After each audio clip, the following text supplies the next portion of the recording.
Welcome to the Deep Dive. Today we're getting into a paper called DSPO, Direct Semantic Preference Optimization for Real-World Image Super Resolution. Right. Now, for those of you following generative models, Real-ISR, taking those, fuzzy real-world pictures and making them sharp is a big area. Huge. But the problem is, just sharpening pixels doesn't always give you results that, well, we think look good. You get weird artifacts, AI making stuff up. Yeah, hallucinations, all that stuff, it can go off the rails. Exactly. So this paper introduces DSPO, Direct Semantic Preference Optimization. It's a new way to kind of bake human preferences right into these Real-ISR models. And a clever bit is how it does it. Yeah, instead of just judging the whole image, DSPO looks at specific things in the image objects regions and uses feedback on those to guide the AI. It's much more granular. And they say it's a plug-and-play solution, boosts quality and accuracy, works for different kinds of SR methods. So, for the short-form summary, the 60-second version for everyone scrolling through papers. This paper tackles aligning Real-ISR with what humans actually like to see using DSPO. Right. Older methods kind of got stuck because what looks good overall might have bad details, and good pixel detail might not look pleasing. DSPO gets around this. Now, it uses semantic understanding, looks at preference for individual objects or instances, and it uses feedback on hallucinations, the weird stuff AI adds. okay. So it tells the model, don't do that. The result, a technique you can actually implement pretty easily that improves how the images look and how accurate they are, reducing those artifacts and made-up details. Works in different SR setups too. Okay, great summary. So let's really dive into this dilemma they mentioned first. We know diffusion models are amazing at upscaling images. They really are state-of-the-art in many ways. But figure 1 in the paper shows us this tension really well. You can get an image that, okay, overall it looks sharper, maybe you'd prefer at first glance, but then you look closer, maybe zoom in, and whoa, there's a weird texture or a shape that makes no sense in one part. While another version, maybe rated lower overall, actually got that specific part right. Exactly. And that's the core conflict, right?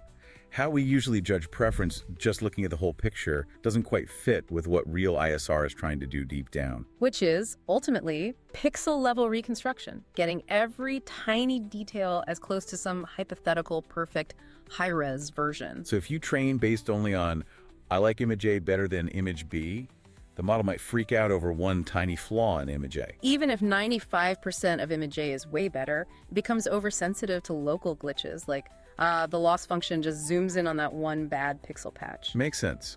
So the researchers naturally thought, okay, what about DPO, Direct Preference Optimization? Yeah, it's been a big success in LLMs and text-to-image models. Right. For those tasks, DPO is great. You give it pairs, A and B, say A is better, and it learns directly. No need for a separate reward model. Which is simpler, computationally cheaper, often more stable training. Big pluses. But, and here's the kicker, they found just slapping that image level DPO onto Real-ISR, it actually made things worse. Yep, performance degradation. Which brings us right back to that dilemma. Global preference versus local pixel level accuracy, they don't align well enough for direct DPO and SR. Okay, so that obviously didn't work.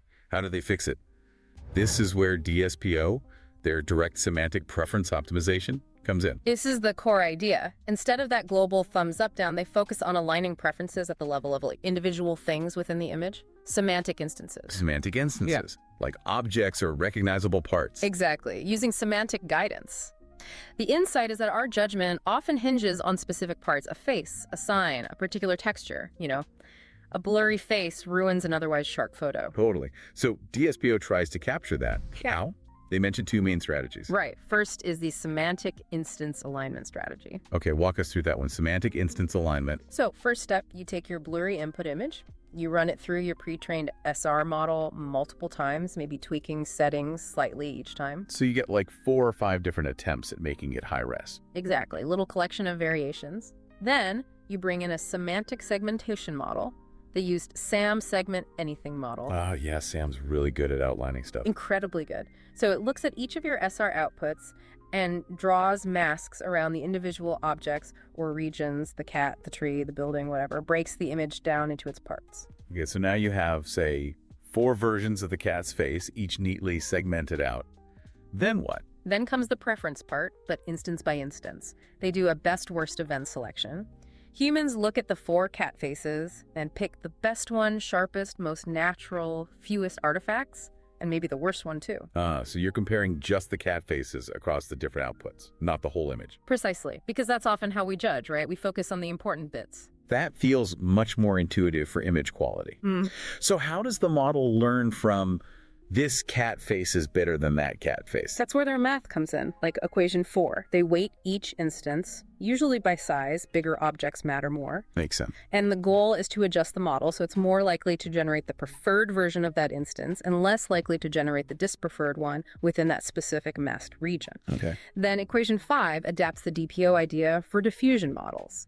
It makes the model focus its learning specifically the noise prediction error inside those semantic masks at each step of the diffusion process. So it's learning to denoise better, specifically within the regions humans preferred. Exactly. Equations 6 and 7 define how they measure that error compared to a reference model, which helps keep the training stable and stops it from changing too drastically from the original SR model. Got it. So that's the instance alignment.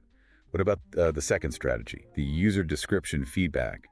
Sounds like it tackles hallucinations. Yeah, those are the really annoying bits, right? Stuff that just appears out of nowhere in the SR image. Definitely. So for this, they use a vision language model, a VLM. It looks at those segmented instances from the SR outputs and generates text descriptions. A blurry cat sitting, a sharp, detailed cat with green eyes, stuff like that. Okay. Then users look at these instances, maybe alongside the original blurry patch, and flag the ones that are just wrong, the hallucinations. Like, hold on, the original blurry blob definitely wasn't a six-legged dog. Exactly like that. And the key is they collect the textual descriptions of those flagged hallucinated instances. And what do they do with those descriptions? They use them as negative prompts during the image generation phase. So when the diffusion model is creating the image, it gets nudged away from generating things that match those descriptions of hallucinations. So it's like saying, whatever you do, don't generate a six-legged dog on a rooftop based on this input. Precisely. It's targeted feedback against specific known failure modes identified by users. Really clever. Okay, that sounds like a solid two-pronged approach. How did they test all this? What was the experimental setup like? It was pretty thorough. They used 2 types of SR models, a one-step one called OSIT and on a multi-step one based on Stable Diffusion 2. Okay, covering both bases. Yep, pre-train them on a big dataset, LSDIR, and they used the standard Real-ISR method to create the realistic blurry input images. And the DSPO training data itself?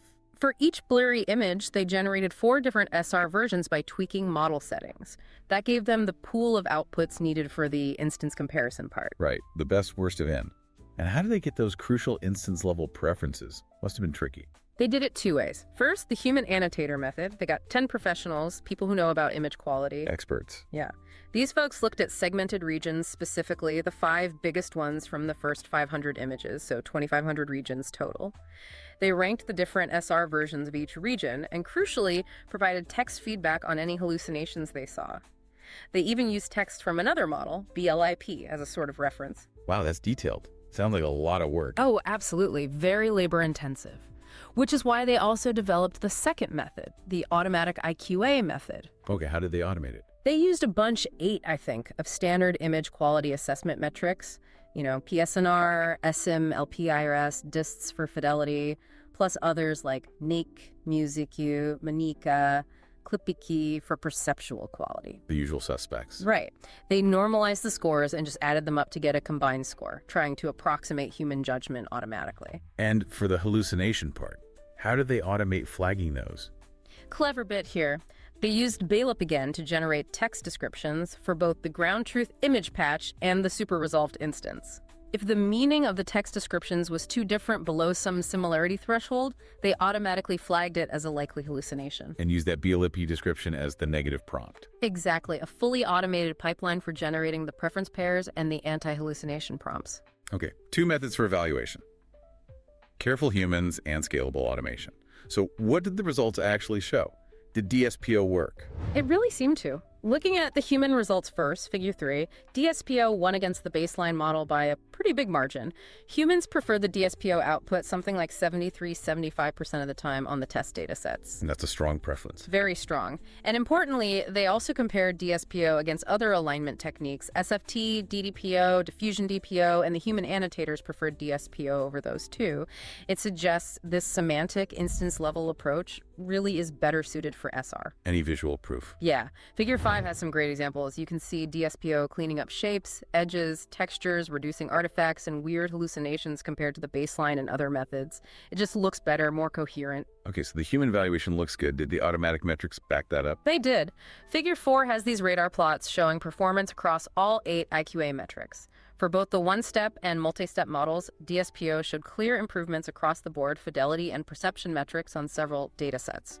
Like significant gains. Yeah, they quote specific numbers, like a 3.3% gain on LPIPS for one setup, over 7% on DS for another.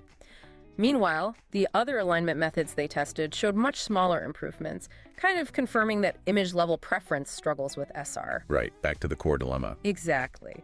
And again, the visual comparisons in Figure 5 support the metrics. DSPO seems much better at fixing up local details without messing up the rest and avoiding those distracting artifacts. Better semantic consistency overall. Makes sense. What about the Olation Studies? Did they break down why DSPO works? They did. Table 1 and Figure 6 looked at optimizing using just perception metrics versus just fidelity metrics. What did they find? Pretty much what you'd expect. Optimizing for perception gave results that looked maybe more realistic, more detailed, but sometimes drifted a bit further from the ground truth pixel values. Optimizing for fidelity stayed closer pixel-wise, but maybe didn't look quite as, visually appealing. So DSPO can be tuned depending on whether you prioritize realism or faithfulness. Seems like it, yeah. It showed adaptability. Then Table 2 looked at the two main parts, the semantic instance alignment, M1, and the user description feedback, M2. What was more important? The instance alignment, M1, provided the biggest boost to really improve preference scores and cut down artifacts. But adding the user description feedback, M2, on top gave another significant bump.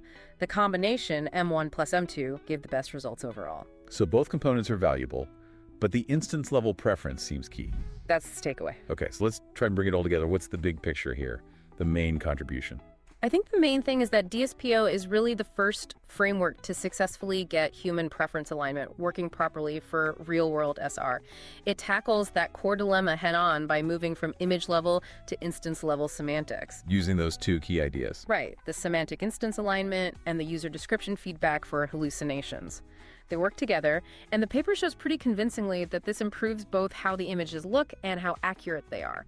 And it works across different SR model types.